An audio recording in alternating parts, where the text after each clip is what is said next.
dementia researcher with a blog and a rating. The Cognitive Dementia Rating Scale, the CDR. The Future is Coming by Emma Law. I attended the European Alzheimer Disease Consortium, EADC, a gathering of clinical researchers from many European countries to discuss all things dementia research related in late October 2025. This event was hosted by Dr. Tom Russ from the Alzheimer's Scotland Dementia Research Centre in the University of Edinburgh's magnificent Playfair Library. One of the presentations made me think more closely about AI, artificial intelligence, and the potential to change many of the things we do in research.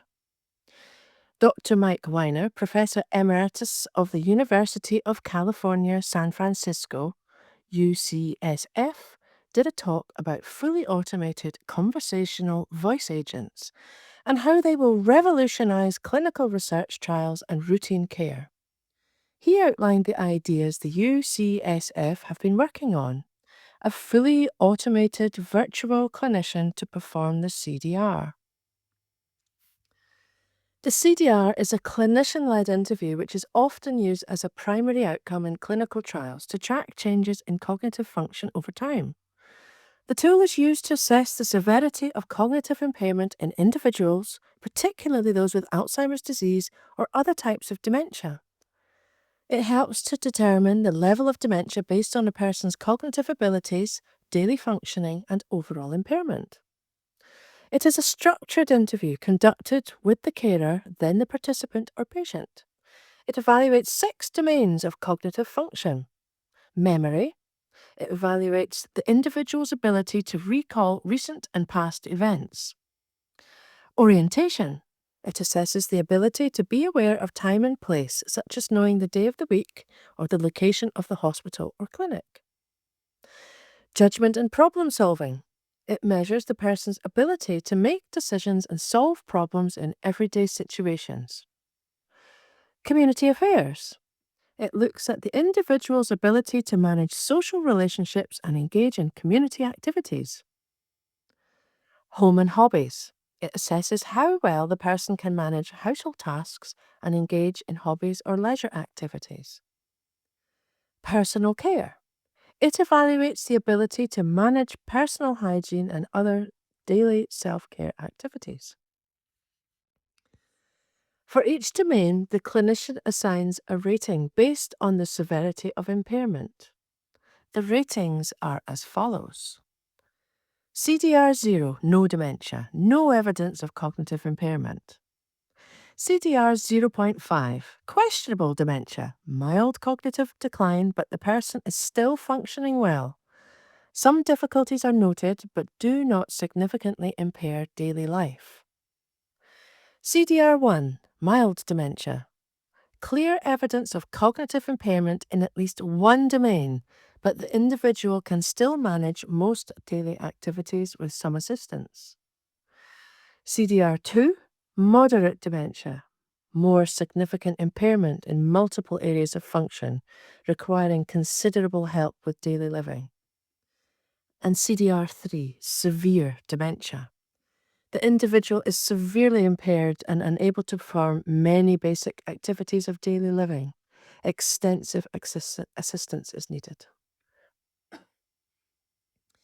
While the CDR is a widely used and reliable tool, it relies on the accuracy of the information provided by the caregiver or family member and on the clinician's values ascribed to answers given by the participant as to where they score on the rating scale, all of which make this tool highly subjective.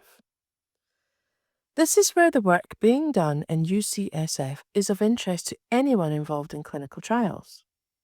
We were given a demonstration of how the automated voice agent could ask the CDR questions and modulate for various answers.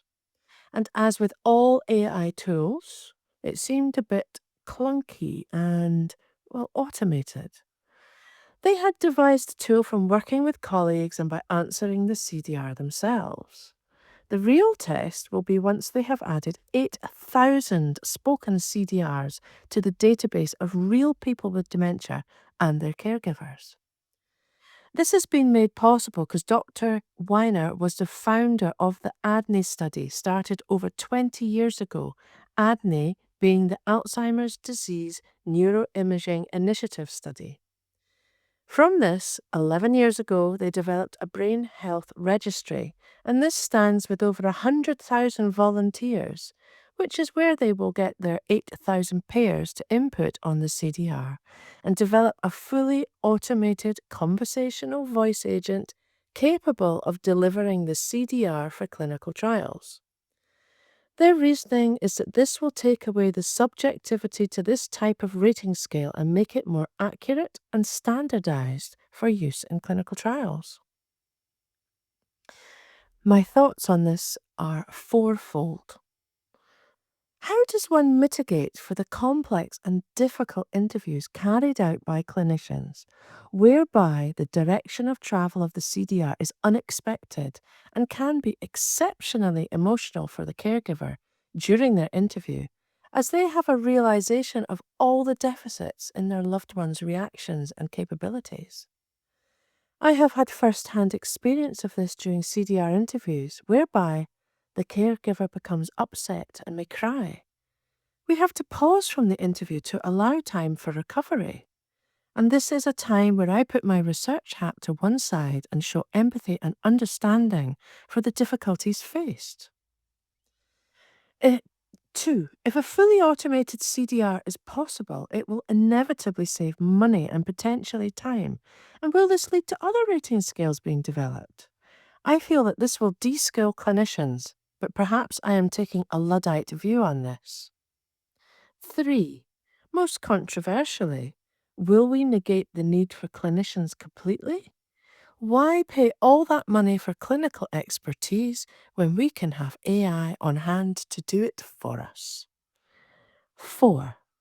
Will the AI agent be able to understand regional accents and local vernacular? I am undecided whether this is a good development or not. I fear we will lose the empathy and understanding coming from the expertise a clinician brings to the table when interviewing a caregiver or a person with dementia, and the nuances picked up during these interviews. But I can also see that to take the subjectivity out of a rating scale, which is relied on as a primary outcome measure within clinical trials, has to be a positive way forward. The future is nearly here. Is it the dystopian future we fear, or is it enlightenment and progress? You decide, before it is decided for you. Thank you for listening. Join the dementia research bloggers and share your own views.